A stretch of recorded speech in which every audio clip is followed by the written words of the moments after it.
el rechazo de la verdad. En el Evangelio de Juan, capítulo 18, versículo 33 al versículo 38, encontramos el encuentro de Jesucristo con un gobernador. El gobernador de Judea, llamado Poncio Pilato. Y Cristo está a punto de ser llevado a una cruz. Pero la conversación que vamos a escuchar en este momento entre este político gobernante y Jesucristo, el Hijo de Dios, es por demás profunda y es una verdad que nos va a mostrar de qué manera realmente el mundo desconoce el propio sentido de nuestras vidas, la razón y el propósito por el cual vivimos, y Cristo con una respuesta puede darnos en esta mañana lo que nosotros anhelamos con todo el corazón. Y dice así: entonces Pilato volvió a entrar en el pretorio y llamó a Jesús. Y le dijo: ¿eres tú el rey de los judíos? Jesús le respondió: ¿dices tú esto por ti mismo o te lo han dicho otros de mí? Pilato le respondió: ¿soy yo acaso judío? Tu nación y los principales sacerdotes te han entregado a mí. ¿Qué has hecho? Respondió Jesús: mi reino no es de este mundo.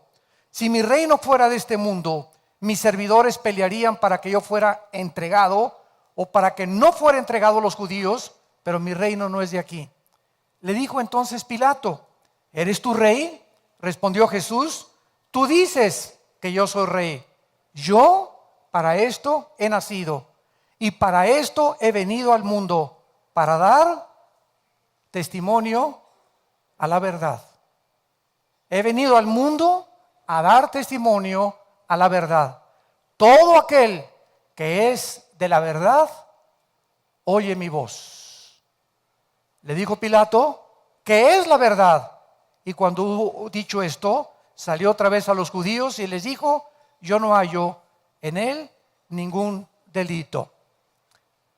Este gobernador hace 2000 años, cuando Jesucristo le contestó que él no era el rey, sino que él estaba diciendo y aseverando que él era realmente el rey de los judíos, y acerca de la verdad, nos damos cuenta que es interesante que en el mismo momento que Pilato le hace la pregunta a Cristo: ¿qué es la verdad?, Pilato estaba haciendo la pregunta más profunda de la filosofía moderna. Es una pregunta que tiene una profundidad y la vamos a desarrollar en esta mañana de una forma bíblica y teológica, porque ¿de dónde viene el pensamiento o la idea filosóficamente de qué es la verdad? ¿De dónde proviene este concepto? ¿Por qué es tan importante al pensamiento humano? Cada idea que tenemos, cada relación que cultivamos, en cada conversación que nos involucramos, estamos de alguna manera buscando la verdad. ¿Será esta persona que se dice mi amiga realmente, será verdad que es mi amigo? ¿Con la que me casé, será verdad que es la persona que Dios tiene para mi vida? ¿Y será verdad que esta casa que acabo de comprar es realmente la casa que necesitamos? ¿Cuál es la verdad de tantas filosofías? ¿Cuál es la verdad de tantas religiones?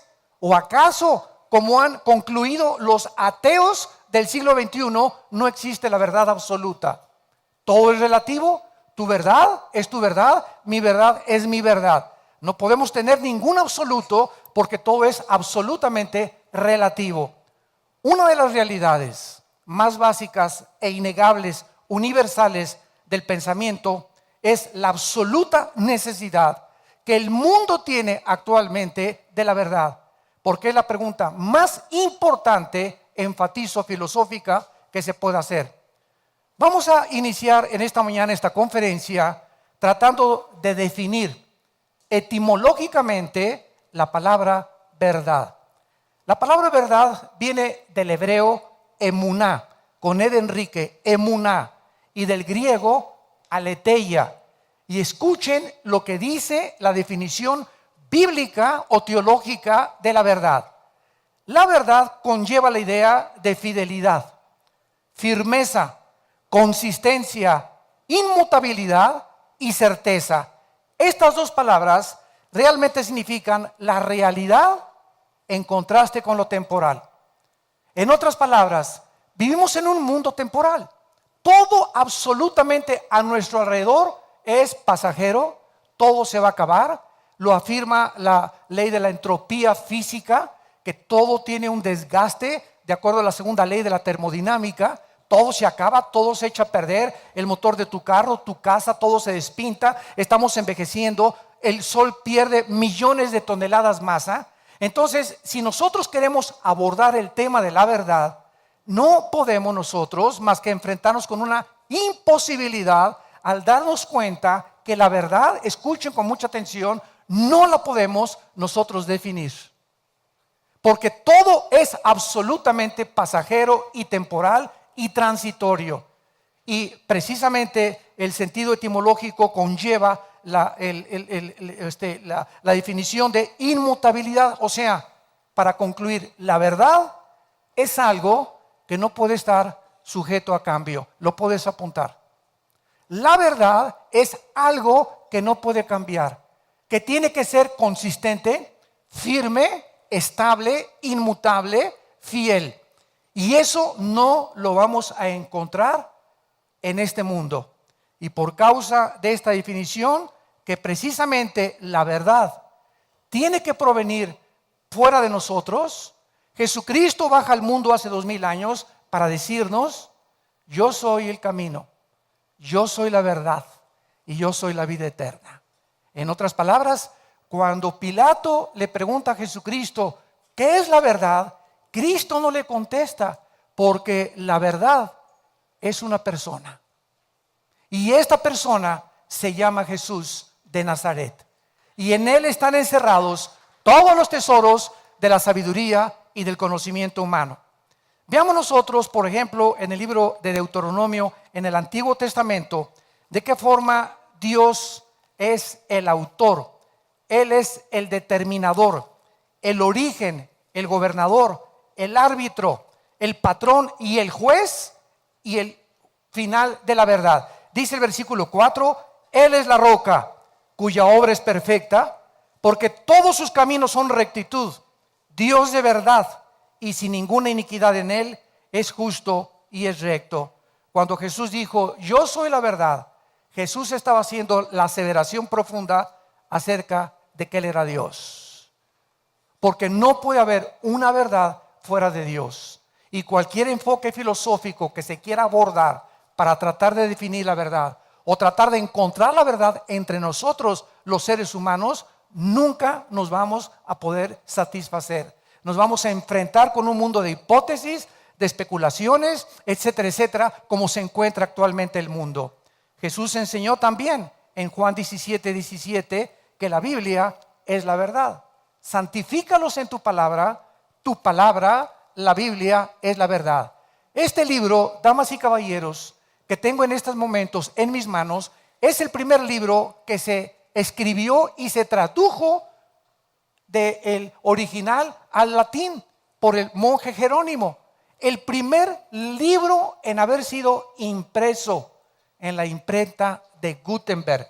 El libro más vendido, más controversial, el libro que contiene los orígenes de los lenguajes del matrimonio, de qué es la familia, del sexo, de los gobiernos, arqueologías, genética, física, química, poesía, literatura. Aquí se encuentran los registros más antiguos de todas las disciplinas académicas que el mundo está enfrentando. Y al mismo tiempo es el libro más atacado y más controvertido. ¿Por qué? Qué interesante, porque es el único libro que contiene la verdad. Y el hombre, el ser humano, tú y yo, antes de enfrentarnos a Dios, éramos enemigos de la verdad.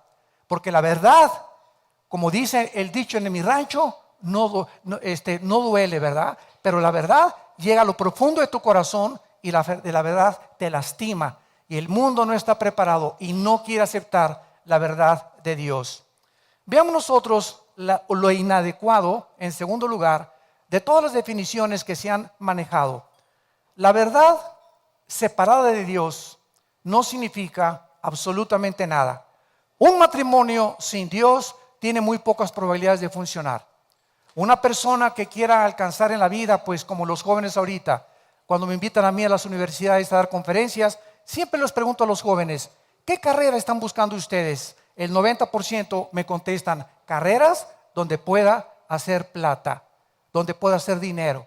Y entonces comienzan a buscar por los diccionarios y por todos los medios a encontrar cuáles son las carreras de programador o de experto en cibernética o experto en computación. ¿Qué es lo que ahorita produce más dinero y donde puedes encontrar un futuro, entre comillas, que garantice tu próxima casa y tu próximo matrimonio y tu próxima familia? Siempre es el dinero, el dinero, el dinero.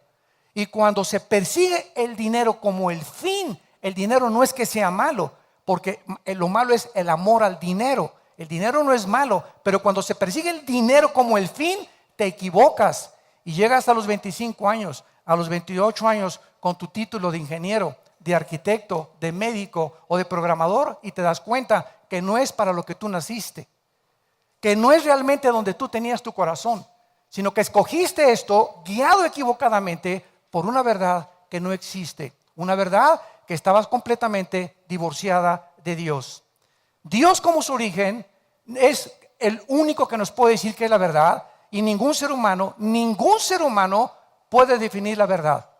Yo he estudiado, como lo vamos a ver ahorita, Aristóteles, Sócrates, Sóstenes, Hegel, Emmanuel Kant, etcétera, etcétera, la dialéctica materialista, y todos los filósofos y todos los ateos del siglo XX buscaron la verdad, como el famoso Jean-Paul Sartre, el padre del existencialismo en los 60s. Escribió el libro La náusea, El muro, y antes de morir Sartre en Francia le dice a una de sus hijas, me encuentro en la vida como en mi libro con un muro donde quiero tratar de penetrar y encontrar científicamente el conocimiento a través de la filosofía y me estrello contra algo que no puedo yo traspasar.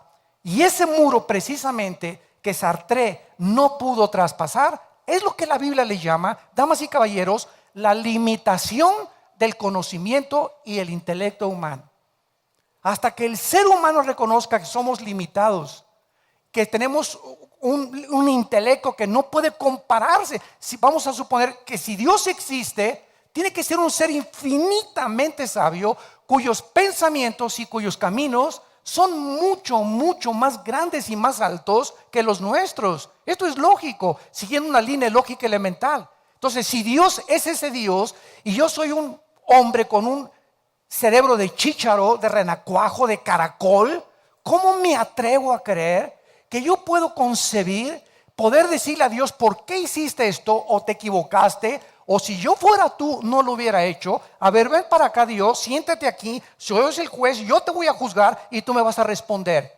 Esto se conoce en la Biblia con la palabra soberbia intelectual, que es la base del ateísmo. Que es el ateo, una persona que se cree Dios. Él no cree en un Dios, en algo que trascienda su conciencia. Él cree que él puede determinar el bien y el mal. Él puede determinar las reglas de conducta. Él puede decir lo que es bueno y lo que es malo. Eso es endiosarse. Y es la aberración intelectual más grande que existe en el corazón humano. Entonces, no podemos nosotros entender que no podemos nosotros definir la verdad. Solo Dios es eterno, autoexistente, autosuficiente. Él es el creador. Con todo lo que existe, solo Él podemos encontrar el origen de la verdad. Si no creemos esto, vamos a tratar de definir la verdad sin ninguna referencia a Dios. Y vamos a tratar de buscar en las escuelas de filosofía. Yo he estado aquí en la facultad, en la UNAM de filosofía, teniendo debates con estudiantes y estamos tratando de encontrar, a ver, cuál es tu verdad o cómo puedes definir la verdad. Nos enfrentaremos con la necesidad de un absoluto universal. No podemos, insisto durante toda la conferencia, tratar de encontrar la verdad fuera de la realidad eterna de Dios. Así es como la Biblia bosqueja, escuchen ustedes, el deterioro del carácter y del pensamiento humano. En el libro de Job, que es el libro más antiguo de la Biblia junto con el libro de Génesis, capítulo 37, encontramos a un hombre hace 4.500, 5.000 años aproximadamente, que fue despojado de todas sus propiedades y fue despojado de su familia, Ahora sí, como dicen muchos, lo peor que le pudo haber sucedido es que le dejaran a la esposa. Pero sin embargo, cuando venimos a la Biblia y comenzamos a estudiar el carácter de Dios y comenzamos a entender la verdad de los pensamientos de Dios, todo cobra sentido y propósito. Y comenzamos a poder entender realmente por qué las cosas son como son y por qué suceden como suceden. Y ya no nos erigimos como dioses, ni demandamos justicia a ese Dios que si tú eres esto, ¿por qué permites aquello? Que es la teodicea teológica, después podemos abordar. Pero tenemos que entender esto, la limitación que nosotros tenemos. Muy bien, durante más de un año Job no entendió por qué, si él era un hombre bueno, era temeroso de Dios, era un hombre que buscaba a Dios con todo su corazón, de repente pierde su ganado, de repente pierde a sus hijos, de repente él se queda en la pobreza total y todavía aún más le viene una enfermedad de la punta de la cabeza a la punta de los pies. En ese momento Dios nos deja este testimonio en la Biblia, porque cualquiera de nosotros que comienza a racionalizar y a tratar de comprender, si mira, tú tienes diabetes y ya te estás quejando contra Dios, te duele la cabeza y te estás quejando contra Dios. Ahora imagínate que perdieras todo y que tuvieras una enfermedad de la cabeza a los pies. Sería una buena oportunidad y una causa justificable para poder tratar de debatir a Dios. Sin embargo, este hombre Job, a través de todo el libro, se enfrenta con tres amigos que se acercan a su vida, filósofos. Y estos tres le comienzan a decir: no, mira, Job, tú tienes este problema y perdiste todo porque hay pecado en tu vida. Entonces, Job ha tratado durante todo el libro de racionalizar.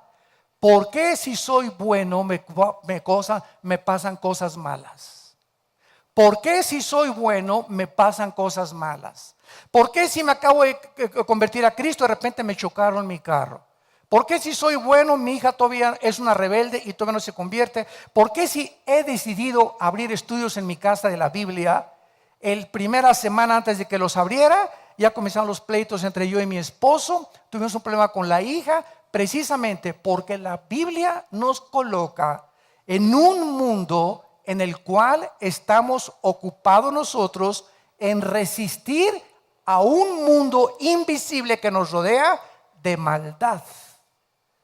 Vivimos un mundo ocupado por un querubín llamado Luzbel, Lucifer, que se rebeló contra Dios hace millones de años, antes de que existiera ni siquiera el tiempo, la materia y el espacio, y con la tercera parte de los ángeles. Y este planeta, Dios en su soberanía ha permitido que Él lo controle. La Biblia dice que ahorita el mundo en que tú y yo vivimos está controlado, dominado e influenciado en las artes, en las diversiones, en las películas, en todo absolutamente por Satanás y sus demonios. Y cuando Cristo viene al mundo hace 2000 años, si tú lees los 4 evangelios, inmediatamente Cristo desata la guerra contra criaturas invisibles que estaban dentro de personas que no sabían, creían que era epilepsia, creían que era problemas mentales, creían que era psicosis, o era un psicópata, o un esquizofrénico, o un paranoico, lo que la psiquiatría y la psicología califica ahorita como desvíos o problemas mentales. Y Cristo los atribuye, los problemas que desquician la mente, a problemas de criaturas espirituales invisibles que Él llamó demonios. Y la palabra daimón en el griego significa criaturas inteligentes, seres inteligentes. No vamos a desviarnos mucho en eso, pero Job, a pesar de toda esta presión que nosotros tenemos actualmente en el siglo XXI, porque estamos bajo una presión tremenda, ¿de dónde viene el estrés, la angustia? De que de repente no estamos seguros del futuro y me siento con ansiedad porque me estoy preocupando por algo que ni siquiera va a existir, porque estoy así tenso, amargado, enojado, intranquilo, sin paz, porque no estoy seguro de mi vida. Quiero tener el control de mi vida yo, y es imposible controlar nuestras vidas. El estrés viene cuando la puerta se la abres, cuando crees que tú estás al control y se lo has quitado a Dios. En el momento en el que tú crees que tú tienes el control de tu vida, le abres la puerta al estrés. Y se te olvida que hay un Dios que tiene control de nuestras vidas. Vengan a mí todos ustedes los que están trabajados y cargados, dijo Jesucristo, que yo los haré descansar. Si tú traes ahorita una carga que no puedes llevar y que te sientes que esa carga está desvaneciéndote y está devastando completamente tu vida emocional, es porque no la tiene Jesucristo. Porque Él dijo, mi yugo es fácil y ligera mi carga. Así que si hay alguna persona que me escucha que tiene problemas, que ha llegado a la desesperación y a la angustia, es porque tú los quieres cargar y tú los quieres solucionar. Y estás muy equivocado. Se llama incredulidad. No crees a las promesas de Dios. Por nada estén afanados. No te afanes por tu comida, ¿qué vas a comer mañana? No te afanes por tu vestido, no te afanes por tu renta. Déjamelo a mí, dice el Señor. Busca mi reino primeramente y todas las demás cosas te las daré.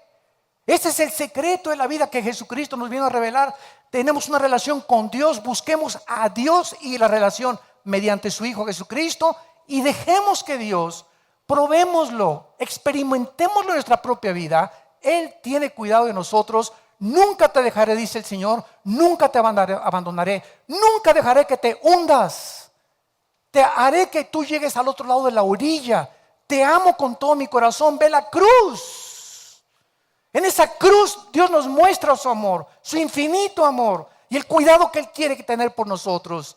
Pero nosotros le hemos rechazado y hemos querido que nosotros tenemos la sabiduría y la verdad para poder solucionar nuestros problemas. Hace aproximadamente 500 años, los filósofos Sócrates, Platón y Aristóteles comenzaron a considerar el problema de la verdad. Pero antes de eso, Job ya había tratado, antes que los filósofos griegos, y en el capítulo 37 de Job, versículo 19 al 20, Job se enfrenta finalmente a su vida con Dios. Y escuchen ustedes esta filosofía de hace 4500 años. ¿Cómo me ha ayudado a mí? Y esto fue una de las cosas que me hicieron a mí venir a Jesucristo. Antes de que yo fuera cristiano, era filósofo y era ateo y comunista y marxista y el Che Guevara, una revolución social. Necesitamos cambiar el idealismo de los jóvenes, etcétera, etcétera, y filosofías orientales y el budismo zen y todas las filosofías que hay buscando por todos lados. La verdad, ¿qué es lo que le puede dar sentido a mi vida? Y en toda esta búsqueda insaciable llegué a encontrar en la Biblia las respuestas que mi alma y tu alma están buscando desesperadamente para que tengamos paz en el corazón. Y dice el libro de Job 37, 19 al 20, muéstranos lo que hemos de decir, porque nosotros no podemos ordenar las ideas a causa de las tinieblas.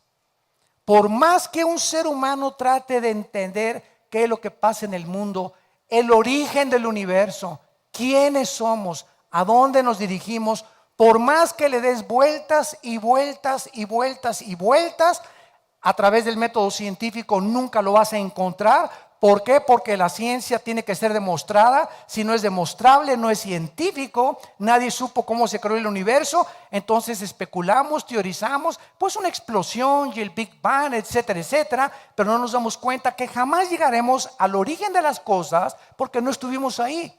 Nadie te podrá decir quién eres porque el único que te lo puede decir es el que te creó. Dicen en un cuento que venía un hombre en Estados Unidos en una carcachita y se le descompone la carcacha y le abre el cofre y metió las manos y se llenó de aceite, cables y todo y no podía arreglar el carro. Y en eso pasó otra persona en una limusín muy bien vestido con su sombrerito y le preguntó, ¿qué te pasa, muchacho? Pues este coche no sé que por qué no camina y estoy aquí hecho un desastre, tengo 3 horas tratando de arreglarlo. Entonces el señor, elegantemente vestido, le dijo, ¿me permites?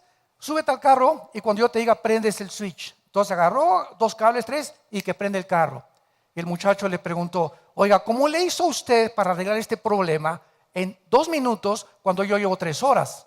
Y esta persona le contestó, mi nombre es Henry Ford, yo hice el carro. Un Ford modelo T, 1906, 1907.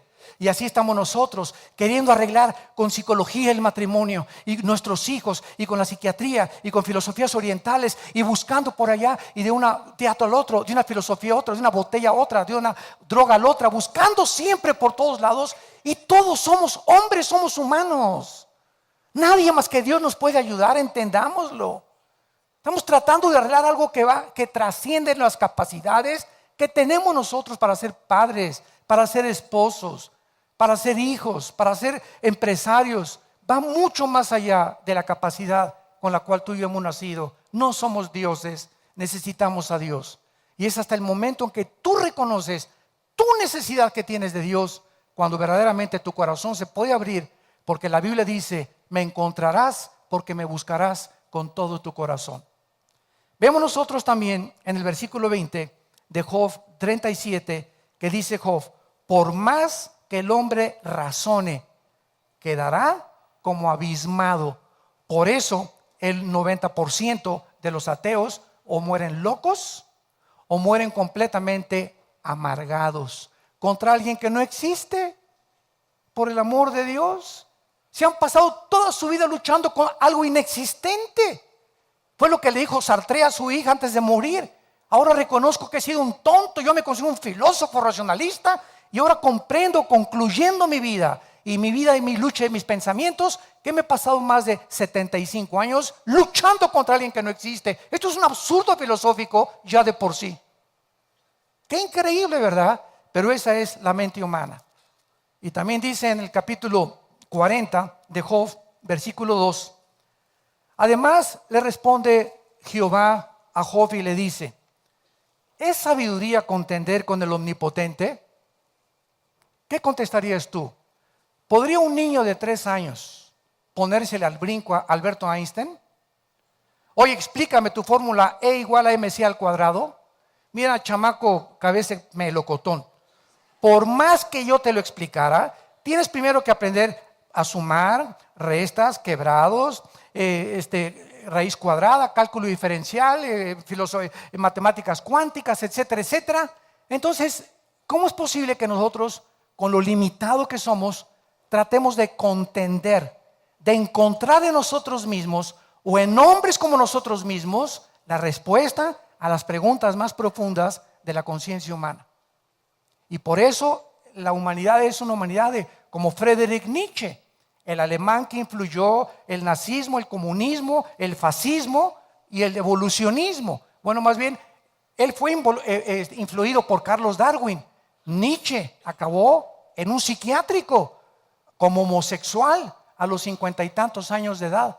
El que había escrito Dios está muerto no pudo más que enfrentarse con un muro, como dijo Sartre, y chocar contra algo donde no podemos en nosotros mismos, a través de ningún método filosófico ni científico, encontrar la verdad absoluta de Dios. René Descartes, en el siglo XVII, comenzó, vamos a ver 3 o 4 filósofos como un ejemplo de lo que ellos concluyeron de la verdad. Descartes comenzó a especular sobre la cuestión cómo obtener el verdadero conocimiento. Esta rama de la filosofía se conoce como la epistemología, que es la búsqueda o el estudio del conocimiento y la manera como percibimos todos la verdad. Porque como somos seres temporales, ¿se acuerdan la base donde partimos? La verdad es inmutable. Y como nosotros no somos inmutables, estamos sujetos a cambios emocionales, a cambios químicos, a cambios físicos, a cambios neurológicos, etcétera, etcétera. No podemos mantenernos en un solo nivel. Entonces las verdades cambian. Lo que era verdad hace 50 años, ahora no es verdad. Un ejemplo rápido: Plutón, el planeta, hace 30 años era considerado planeta. Y aparece de repente, compras un libro de astronomía a principios del siglo XXI y encuentras que Plutón ya no, disculpen, nos equivocamos, no tiene las características para un planeta. En 1948, Jacques Cousteau, el gran oceanógrafo francés, metió un aparato al mar y apunta en su bitácora: el sonido no se transmite dentro del mar. Y en 1954, 10, 15 años después, se inventa un dispositivo mucho más moderno, comprobando que hasta las langostas tienen comunicación. Lo que era verdad antes, ahora ya no es verdad, porque no hay una verdad absoluta en el mundo que vivimos. Si Dios no es el origen de esa verdad. Entonces Descartes fue un racionalista creyendo, escuchen esto, Descartes creyó que la verdad sería conocida mediante la razón. Y cuando Descartes tuvo un ejemplo de una persona que le preguntó, ¿por qué fumas? La persona le contestó, pues porque me gusta. Y no sabes qué te hace daño el cigarro, la faringe, las encías, la tráquea, los pulmones, los salidos pulmones. ¿No sabes el daño que te hace el cigarro? Sí.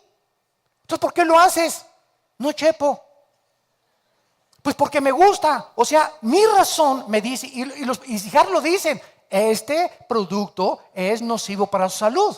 Lo anuncian ya las fábricas y nosotros sabemos racionalmente que es malo. Entonces, ¿es la razón la que nos gobierna o las pasiones? No es verdad, se equivocó Descartes y lo descubrió, que es la razón la que gobierna al ser humano. Es las pasiones las que nos gobiernan.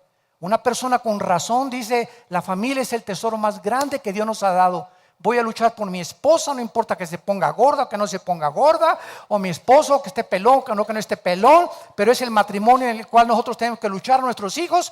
Esto es lo que la razón nos dice. Y de repente viene la pasión, ¿verdad? Y el hombre se va con una muchacha 30 años más joven que él, porque cree que se le alborotó el gallinero, se va detrás de ella y destruye su trabajo, destruye su matrimonio, destruye a sus hijos, todo el ejemplo de sus hijos los echa para abajo, y cuando se muera van a ponerle en su lápida, aquí murió una persona que nació en las tinieblas, murió en las tinieblas y regresó a las tinieblas. Una persona más de las millones, una estadística más de una persona que nunca conoció la verdad. Nunca supo lo que era realmente la verdad y la felicidad. La felicidad no es cuánto tenemos, sino cuánto disfrutamos de la vida. Esa es la felicidad. Y mucha gente tiene millones de pesos y de cosas y no disfrutan lo que ellos tienen, porque están equivocados en cuanto a su verdad de percibir el mundo. Immanuel Kant viene después de Descartes y demuestra que ni la lógica, ni la experiencia, ni el racionalismo, ni el empirismo podría obtener el conocimiento humano. Para que me entiendan, el empirismo o la filosofía empírica es la que te dice, es la filosofía atea. Yo no creo lo que no veo, lo que no oigo, lo que no huelo, lo que no tiento, lo que no percibo, por mis 5 sentidos. Si yo a través de mis 5 sentidos no percibo absolutamente la realidad, entonces no es verdad. Entonces ellos, los empíricos, hacen a un lado lo espiritual y lo sobrenatural. Para ellos no existen los milagros, no existe un mundo que pueda trascender el de nosotros, porque ellos creen que no pueden creer en nada de lo que no ven, no oyen, no tocan, no perciben. Y este fue Immanuel Kant. El racionalismo y el empirismo comenzó a ser guiado para poder encontrar la verdad, y otro hombre más que fracasa. Y vino Hegel, argumentó que el método de Kant, lo criticó, era inadecuado. Y entonces Hegel propuso y dijo, la realidad es constante, negando que la realidad es constante, o sea, todo está sujeto a cambios. Y Hegel comienza a acercarse un poquitín más a la definición etimológica de la palabra verdad en la Biblia.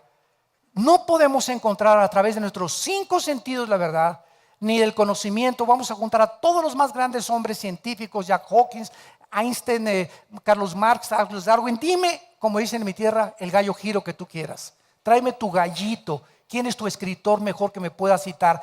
Platón, Sócrates. Tráeme al que quieras y ponlos junto a Jesucristo. Ni comparación. Tráeme todos los libros sagrados que quieras, el Tripitaka de Buda, los Vedas de los persas, el Corán de los musulmanes, el libro del Mormón. Tráeme todos los libros que tú consideres sagrados y comparémoslo con la Biblia junto. Ni siquiera ninguno de los libros que tú me puedas traer se pueden comparar con el conocimiento y las evidencias tan grandes científicas que tiene la Biblia del ser humano y del universo. Es la palabra de Dios. Y eso es lo que debemos amar con todo el corazón. La palabra de Dios.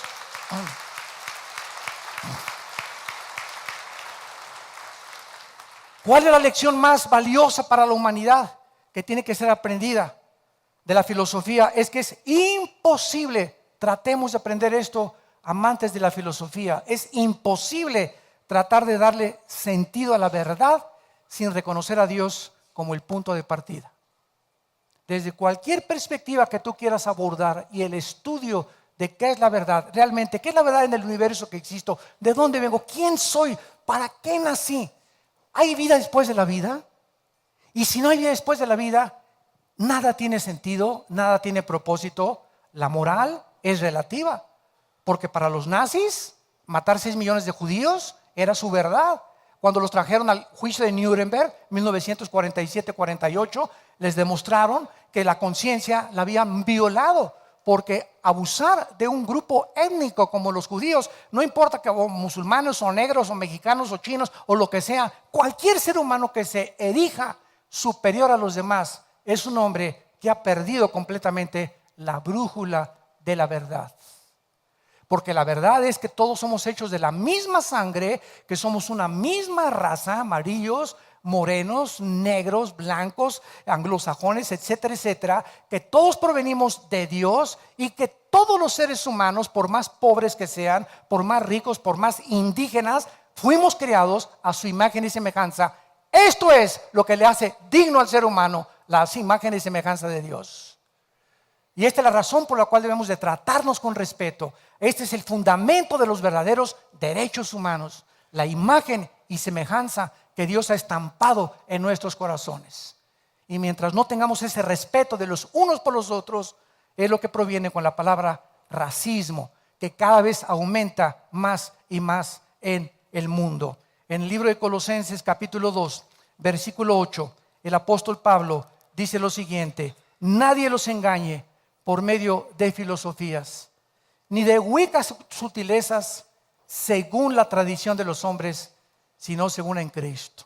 La Biblia nos hace un llamado de atención y nos dice: ten cuidado cuando vayas al puesto de periódicos y leas el Calimán. Y la revista, ¿verdad? Duda, por eso tienes las dudas que tienes. Y todas las librerías están llenas de especulaciones, de teorías, de perspectivas de un hombre, de otro hombre, etcétera, etcétera. Y cuando tienes así los billones de volúmenes de literatura que existen en el mundo, te puedes preguntar: ¿quién de todos está diciendo la verdad? ¿A quién voy a seguir? ¿Quién es mi líder? ¿El Che Guevara? ¿Mahoma? ¿Mahatma Gandhi? ¿Confucio? ¿Zoroastro? ¿A quién voy a seguir? ¿Quién puede elegirse y mostrarme cuál es el camino que mi vida debe de tomar? ¿Quién me va a decir cómo debo ser, qué responsabilidad tiene un hombre casado con su esposa? ¿Quién le va a decir a la mujer qué es la mujer y cuál es el valor verdadero de una mujer dentro de la sociedad donde ella se desarrolla? ¿Quién les va a enseñar a los hijos? ¿Quién nos va a decir qué es el sexo? Si yo tengo ahorita una copa y agarro una linterna y me la sirven llena de agua la copa y agarro una linterna y le hago así, alguien me dice: Armando, la linterna es un dispositivo que fue creado por el fabricante para echar luz, no fue fabricado para darle vuelta al agua. Entonces estás usando algo completamente equivocadamente. Para eso se usan las cucharas. Y por eso los jóvenes, como no saben para qué se usa el sexo, ni la gente sabe para qué sirve el sexo, lo estamos usando fuera del matrimonio de una forma completamente prohibida moralmente por la Biblia y por Dios, sin saber que detrás del mandamiento no cometas inmoralidad se encuentra el amor de un Dios, que Él sabe las consecuencias tan graves que nosotros vamos a recoger cuando usamos el sexo indiscriminadamente. Solo Dios nos puede decir qué es el sexo. No me vengas por favor con el sexólogo de tu familia, o en la televisión el doctor sexólogo. ¿Y ese de dónde lo sacaron? ¿Él inventó el sexo? Creo que el que inventó el sexo es el único que nos puede decir para qué sirve el sexo, cuándo debe ser el sexo y por qué nos dice Dios: no lo uses fuera del matrimonio. Él es el Dios que nos creó a su imagen y semejanza. Y cuando nos sometemos a sus leyes, podemos encontrar una vida completamente de paz y de completamente tranquilidad. La guerra contra la verdad no es nada nuevo, damas y caballeros. Comenzó hace 6,000 años aproximadamente en el huerto del Edén, cuando la serpiente le dijo a Eva, la mujer: el día que comas de ese árbol del conocimiento del bien y del mal, serás como Dios, sabiendo el bien y sabiendo el mal. En otras palabras, tú no necesitas a Dios para decidir qué es bueno y qué es mal. Y esta es la razón por la cual la humanidad se encuentra ahorita en la depravación moral en que se encuentra. Porque ahora ya la sociedad está aceptando que un hombre se case con un hombre, que una mujer con una mujer, y llegando al descaro, a la desfachatez y al síntoma más grande de descomposición social, que una pareja de esta se atreva a adoptar un niño. Destruir psicológicamente un niño es un crimen, es el más grande de acuerdo a Jesucristo. El que tropiece a un niño, dijo Cristo, que se amarre una piedra en el cuello y que se eche a un río. Es destruir para siempre la vida de un niño. ¿Con qué derecho? Hagan ustedes lo que quieran, no se metan con la adopción de los niños. ¿Quieres vivir con un hombre? Ve con un hombre y revuélcate con un hombre, pero no metas una criatura en medio de su porquería en la que están viviendo. Esa es la palabra de Dios y Dios sabe por qué lo está haciendo. Ahí viene la lucha entre la verdad y la mentira. ¿Se dan cuenta? La verdad duele. La verdad es directa. Y la verdad nos mueve en el mundo que hemos creado nosotros y que percibimos que es mejor. Y cuando alguien me dice, ¿estás mal? No, yo no estoy mal. Y no me conviene aceptar ese Dios porque yo tengo mis mandamientos. Si me someto a sus mandamientos, me estás diciendo que ya dejo yo de ser Dios. Eso es exactamente lo que Dios te dice en esta mañana. Ríndete y arrepiéntete de tus pecados. Y entiende que tú no eres Dios y que necesitas mi poder para transformar tu vida y mostrarte el camino, la verdad y la vida. La lucha entre la verdad y la mentira, entre el bien y entre el mal, entre la luz y las tinieblas, entre la seguridad y la duda, entre la fe y el temor, entre la santidad y el pecado, entre lo falso y lo verdadero. No hay más que dos luchas, dos titanes en el universo, y aquí mi mente y tu mente es el campo de la batalla. Aquí en nuestra mente es donde se libra la guerra entre la verdad y la mentira, entre la luz y las tinieblas. Y tú fuiste y yo fui creado como un agente moral responsable de las decisiones que tomamos. Cada decisión que tú tomes en tu vida, cada cosa que tú hagas en tu vida tiene consecuencias, para bien o para mal. Recuerda eso, porque lo que sembramos lo recogemos tarde o temprano. Y es esta guerra la que tú y yo tenemos que decidir, pidiendo auxilio y gritándole al que nos creó: reconozco que no soy Dios, que te necesito, Señor. Mi familia te necesita. Quiero tu guía, quiero tu dirección. Quiero amarte con todas las fuerzas de mi alma. No quiero pasar aquí en la vida como los animales, sin ningún propósito después de la vida. Cristo resucitó de los muertos y nos trajo la esperanza, la firme convicción de que la vida trasciende esta vida. La vida después de esta vida nos está esperando para enjugar nuestras lágrimas y para recordar cuando despertemos a su imagen y semejanza, ya sin el pecado, que podamos decir: valió la pena que las aflicciones que hemos pasado en esta corta vida, que son 70, 80 años lo que dura nuestra vida, comparables con la vida que nos tiene Dios esperando por toda la eternidad. Y finalmente,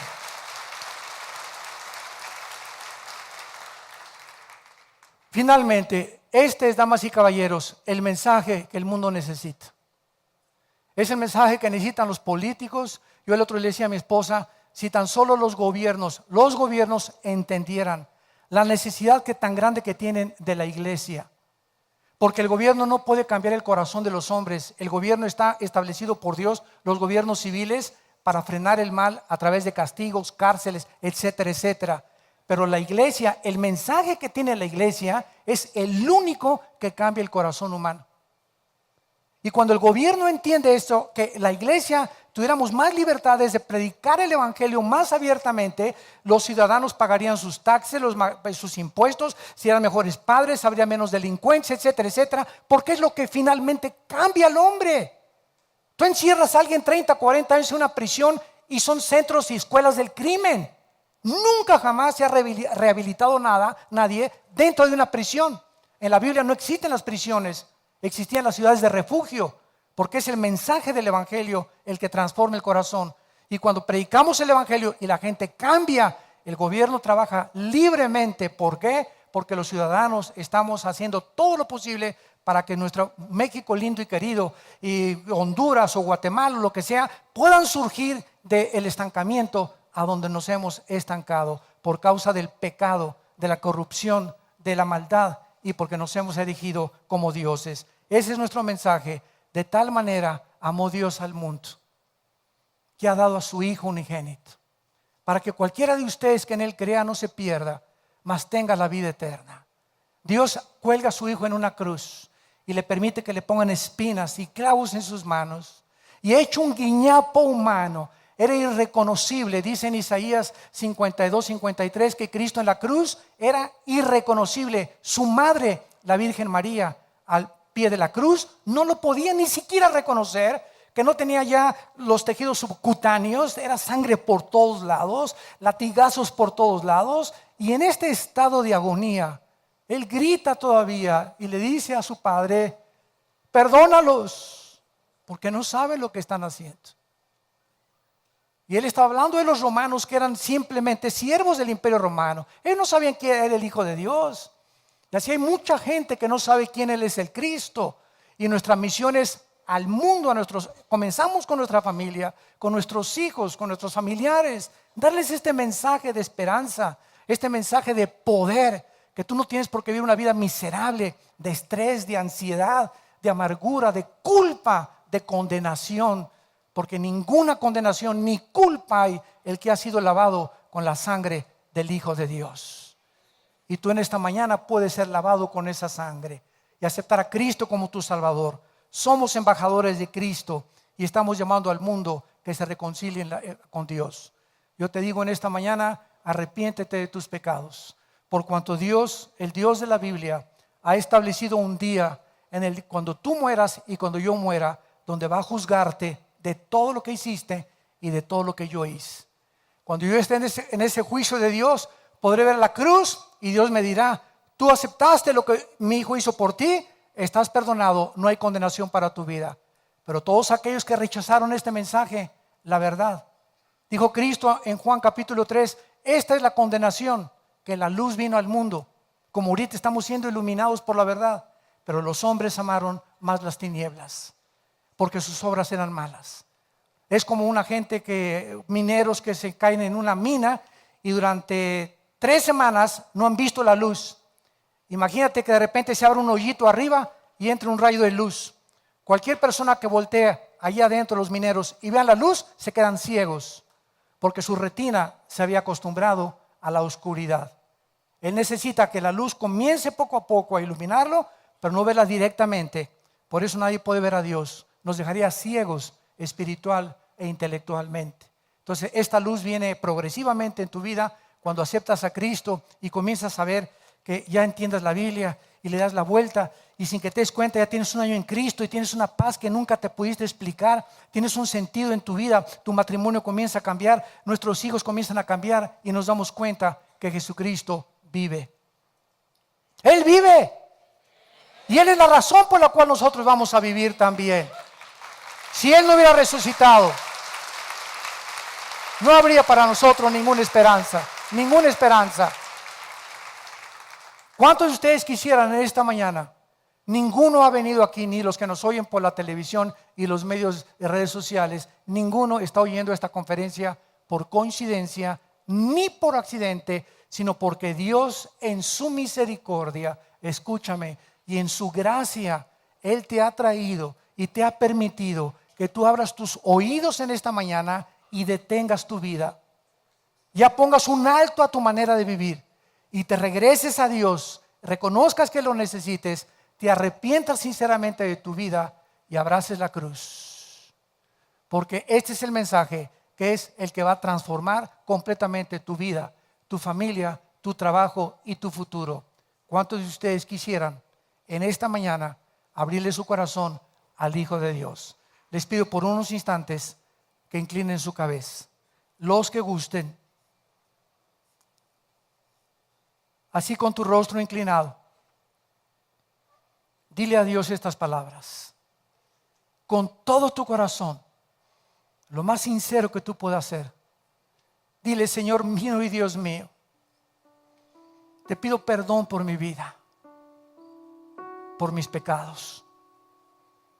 Reconozco que he vivido en las tinieblas, haciendo mis propios mandamientos y mis propias reglas para vivir.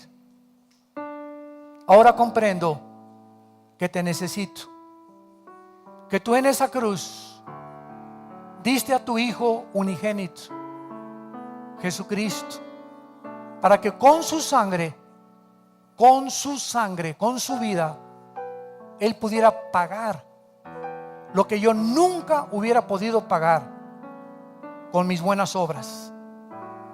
Porque ahora comprendo que es por la gracia que tú me aceptas en Él. Nos aceptas en el amado Señor Jesús. Creo que a los 3 días saliste de esa tumba, venciste la muerte. Y por eso te pido, porque creo con todo mi corazón que estás vivo, que entres a mi vida en este instante como mi Señor y mi Salvador. Te recibo, Jesús. Gracias por lo que hiciste por mí en esa cruz. Ahora dame el poder de cambiar mi vida, de transformar mis pensamientos, mi corazón. Te pido por mi familia, por mis padres, mis hijos, mi matrimonio, mis amistades, que ahora yo sea tu embajador, tu embajadora. Y dame las palabras para hablarles de ti. La vida pasa tan rápido que es como un vapor que aparece y desaparece en la mañana. Gracias, Señor, por haberme aceptado en tu Hijo Jesucristo, en quien te doy las gracias, porque ahora ya nunca temeré, porque nunca me dejarás, nunca me abandonarás, nunca dejarás que me hunda, y estarás conmigo para ayudarme a llegar a la otra orilla, a la otra vida, donde Jesús me estará esperando para abrazarme y secar mis lágrimas. Bendito Jesús, amén. Gracias a Dios por este libro. Gracias a Dios por este libro. Gracias a Dios por la Biblia. Gracias, Señor, por este libro. Gracias, Señor, gracias. Gracias por este libro. Es el mapa del viajero, es la brújula que necesitamos en un barco. Un capitán en un barco no puede navegar sin saber cuál es el norte, el sur, el este, el occidente. Un piloto arriba en un avión a 30,000 metros de altura no puede saber si va así, va hasta, necesita instrumentos. Y así estamos los seres humanos. Necesitamos un mapa y Dios nos lo dejó. Y cuando tú descubres el mapa, tu vida comienza a ir al camino que es Jesucristo, la verdad y la vida. Todos ustedes que en esta mañana por primera vez hicieron esta oración invitando a Cristo a sus vidas, nos gustaría felicitarlos y bendecirlos. Y si tú en esta mañana hiciste esta oración por primera vez, ahí desde tu lugar les pido que se pongan de pie. Párense los que hicieron esta oración por primera vez, invitando a Cristo a sus vidas. Mira cuánta gente. Gracias a Dios. Que Dios los bendiga. Gracias, que Dios los bendiga. Gracias, gracias a ella también. Gracias, Señor, por estas almas. Gracias, que Dios te bendiga. Gracias, gracias, que Dios la bendiga. Qué lindo ver en esta mañana, ver matrimonios agarrados de la mano, los dos parándose, diciéndole: Dios, te necesitamos, invitando a Cristo. Gracias por todos los matrimonios que esta mañana se han levantado juntos de la mano para recibir al Señor. Gracias por todos los jóvenes que han venido a Cristo esta mañana. Dichosos sean todos ustedes, porque ustedes verán a Dios. Dichosos los que lloran, porque van a recibir consuelo. Dichosos los misericordiosos, porque ustedes tienen compasión de la gente. Y dichoso seas cuando te persigan por causa de llamarte cristiano. No te amilanes ni te amedrentes, porque es un símbolo de que el Espíritu Santo está en tu vida. Que tengan mucha paz y gracias por acompañarnos.